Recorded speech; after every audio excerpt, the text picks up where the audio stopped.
Hello दोस्तों, जय मसीह की Bible story audio Hindi channel में आप सभी का स्वागत है। आज हम पवित्र शास्त्र बाइबल के एक नए ऑडियो स्टोरी से जानेंगे।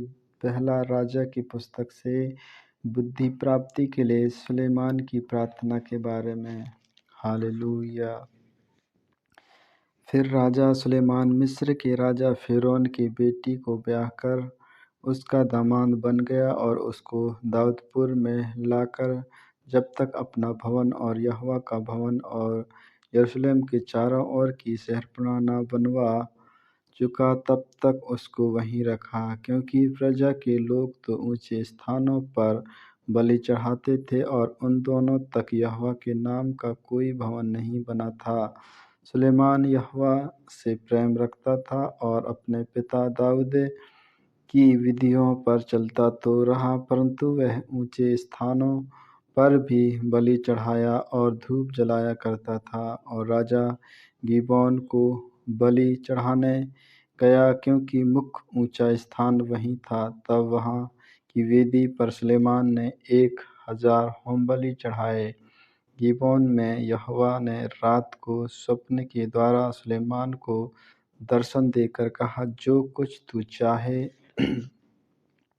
कि मैं तुझे दूँ वह मांग। सुलेमान ने कहा, तू अपने दास मेरे पिता दाऊद पर बड़ी करुणा करता रहा, क्योंकि वह अपने को तेरे सम्मुख जानकर तेरे साथ सच्चाई और धर्म और मन की सिधाई से चलता रहा। और तूने यहाँ तक उस पर करुणा की कि उसे उसकी गद्दी पर विराजने वाला एक पुत्र दिया है, जैसे कि आज वर्तमान है। और अब हे मेरे परमेश्वर यहोवा, तूने अपने दास को मेरे पिता दाऊद के स्थान पर राजा किया है, परंतु मैं छोटा लड़का सा हूँ, जो भीतर बाहर आना जाना नहीं जानता। फिर तेरा दास तेरी चुनी हुई प्रजा के बहुत से लोगों के मध्य में है, जिनकी गिनती बहुतायत के मारे नहीं हो सकती।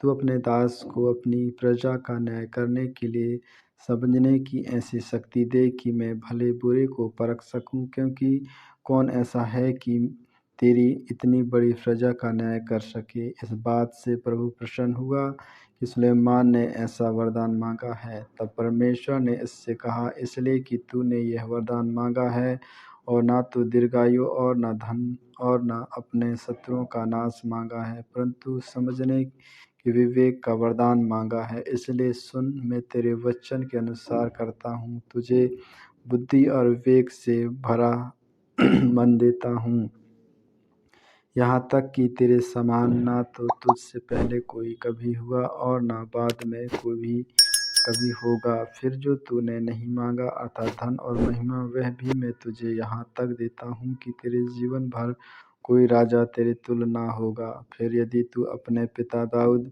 के समान मेरे मार्गों पर चलता हुआ मेरी विधियों और आज्ञाओं को मानता रहेगा, तो मैं तेरी आयु को बढ़ाऊंगा। तब सुलेमान जाग उठा और देखा कि वह स्वप्न था।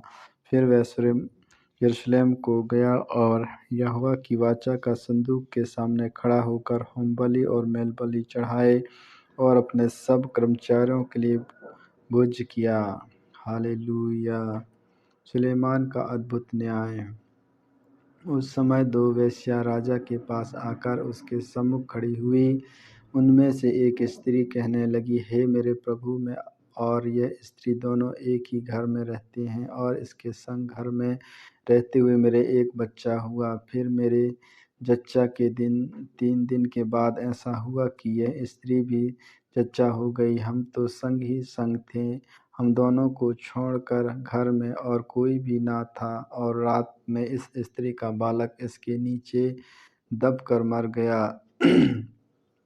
तब इसने आधी रात को उठकर, जब तेरी दासी सो ही रही थी, तब मेरा लड़का मेरे पास से लेकर अपनी छाती में रखा और अपना मरा हुआ बालक मेरी छाती में लटा दिया। भोर को जब मैं अपना बालक दूध पिलाने को उठी, तब उसे मरा हुआ पाया, परंतु भोर को मैंने ध्यान से यह देखा कि वह मेरा पुत्र नहीं है। तब दूसरी स्त्री ने कहा, नहीं, जीवित पुत्र मेरा है और मेरा पुत्र तेरा है। परंतु वह कहती रही, नहीं, माना मरा हुआ तेरा पुत्र है और जीवित मेरा पुत्र है। यूं वे राजा के सामने बातें करती रहीं। तब राजा ने कहा, एक तो कहती है जो जीवित है वही मेरा पुत्र है और मरा हुआ तेरा पुत्र है, और दूसरी ओर कहती है, नहीं तो मरा हुआ वह पुत्र है और वे जीवित है वह मेरा पुत्र है। फिर राजा ने कहा, मेरे पास तलवार ले आओ।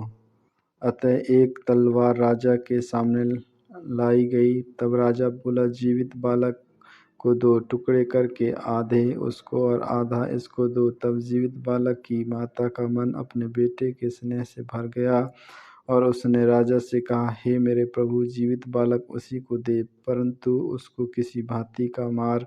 दूसरी स्त्री ने कहा, वह ना तो मेरा हो और ना तेरा, वह दो टुकड़े किया जाए। तब राजा ने कहा, पहली को जीवित बालक दो, किसी भांति उसको ना मारो, क्योंकि उसकी माता वही है जो न्याय राजा ने चुकाया था। उसका समाचार समस्त इस्राएल को मिला और उन्हें राजा का भय माना, क्योंकि उन्होंने यह देखा कि उसके मन में न्याय करने के लिए परमेश्वर की बुद्धि है। आमीन। आमीन। इन वचनों को सुनने के द्वारा परमेश्वर आप सबों